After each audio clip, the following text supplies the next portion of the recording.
The Truth Girls. Hi everyone, Truth Girl Sonia here.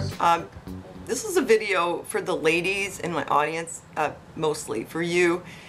So for the guys, again, this is going to be a TMI lady stuff video, so if you're not interested in hearing that, you might want to make an exit right about now. Okay, so now that everyone who doesn't want to be here is gone, I'm going to tell you what I want to talk about is menopause! Again, yes, the Menopause Saga. You know why? Because I find that not enough people talk about it. And so then when we get into those years, we have no idea what we're in for. And we're in for a big, nasty surprise, you know, a lot of the time. And here's what happened with me. I went and had a blood test.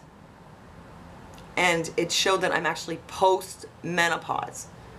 46 years old. And I'm already post-menopausal. And when I saw that, actually I was kind of really happy. Because it was like, wow, now I can see the light at the end of the tunnel. And I was also kind of like, I told you so to my doctor, because for the last 5-6 years I've been suffering. I've been going through all kinds of shades of being emotionally unstable, being depressed, being exhausted, like a whole bunch of stuff. Plus, you know, the hot flashes and not being able to sleep and you name it. Adrenal fatigue, all kinds. And I told him my periods are irregular and I'm having hot flashes, that I think I'm getting into menopause, and he was like, you're too young, you're too young. And even looked at my blood test. Listen up, because you might see this on your blood test, and this is a sign. Looked at my blood test, and he goes, looks pretty normal to me, because my estrogen was still high, but you know what? My FSH was through the roof. So before your estrogen starts dropping, what happens is your FSH goes way, way up. So if you see your FSH up there like mine was, like at 70 or something, you know, then you know that you're really heading into that time. So for the last several years, I've been having all these problems. My doctor's like, I don't believe this. It's like, you're too young. And I'm not too young, because 45 is like the younger end of the range, 45 to 55. But anyway, I was like, yep, see, I told you. And he was like, yeah, you were right. So the thing is, what do we do now? Because it's been actually a year. I'm like a year out. And I'm still having some symptoms, but it's better. I mean, before my moods were like this. Rant, rant, with the rant part being really like a lot of downs, not ups, but it wasn't like this. It was like, here's your baseline and here are the dips. Really hard to function when you're feeling that way, and it makes you feel like you're crazy and everybody around you is like, what is wrong with your attitude, when really it's your hormones. Your hormones are making you nuts. So what do I do now? Because there are risks with HRT. It increases your risk of osteoporosis, increases your risk of cardiovascular disease. So considering that I'm so far down the line, I'm kind of thinking, meh, you know, I got through this much, this far, it's only got to get better now. Because every time you go on HRT, when you stop, you have to go through that whole menopause thing again. So I kind of feel like, well, I've come this far, you know, what's the point of setting myself back? So at this point, I'm not taking any hormones except the herbal formula from Adrien Gagnon. It's called Peri-Meno. For me, that was the best one. I've tried a few, and I like that one. I've also been using homeopathy. And as I mentioned in another video, oh well, I also have like a sleep formula that I use. It's called Relax and Sleep. And as I mentioned in the other video, I use Kratom. A couple months ago I said, screw it. I'm gonna stop being like, oh, you know, stay away from the Kratom, you don't want to get addicted. And I just drink Kratom tea, maybe like 4 times a day, about half a teaspoon.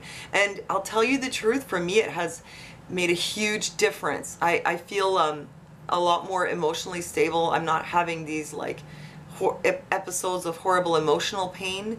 My energy's better. I feel like less anxiety. I wake up in the morning and I'm not like shaking because, you know, I don't know, I was just seized with anxiety every morning, and now I'm not having those problems. I'm doing so much better because of the Kratom. And I'll be honest with you, it's habituating. It's physically habituating.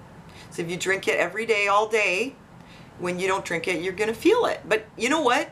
Yeah, you're gonna feel like crap, but honestly, I felt like crap before, and worse. It's not like I was feeling great. I was feeling so bad that I was like, what am I going to do? Pharmaceuticals? What am I going to do? And I didn't want to go that route. And I've been habituated to Kratom before, and then when things level out and I feel like I don't need it anymore, I find it's very easy to taper it down and then to stop. I mean, they hype it up a lot about the opiate aspect because it attaches to some opiate receptors, only some of them. It only attaches, it doesn't bind, but it does attach. So they hype up the opiate aspect a lot, but really the plant's in the coffee family, and it has some opiate properties, but also SSRI type properties, and stimulating properties and relaxing properties and all kinds of things, depending what strain. And I find that it's really not that much like an opiate. I mean, I think they really hype that part up. I mean, I've used opiates before, and I really don't feel like when I use Kratom that it's like an opiate. I feel like it's more like SSRI for me. And also, it doesn't have that addictive thing about it where you just keep wanting to take more and more and more. It's like there's a limit. You know, you take more and then your stomach feels weird, or you just... I find that it doesn't do much to take more. It's not like, you know, where you get high and you just want to keep increasing your... It's just not that good. That sounds bad, but it's not that good of a buzz. I find that it's really a medicinal plant. I use it medicinally, and the amount that I use pretty much stays pretty stable. And so I just want to tell you, I'm using it. It's working for me. If you're going to use it, though, be warned, though, it does create a physical dependency. But in my experience, it's nothing like real or synthetic opiates. It's very easy to taper off. So far. But I don't want to be responsible if you end up with a problem. But I'm just telling you, this is what it's been like for me. And so, like I said, I'm like basically, I'm postmenopausal. I'm probably through most of it. And I've gotten through it without hormones, just a whole bunch of herbs and the Kratom. And so far, yeah, I'm still here, and I seem to be getting through it. So I thought I'd let you know, and hopefully this information is useful to you. And I hope you're doing okay if you're going through this. You have my sympathy. And that's it. You know, thanks for giving me a thumbs up, and thanks for listening to me, and I'll see you next time.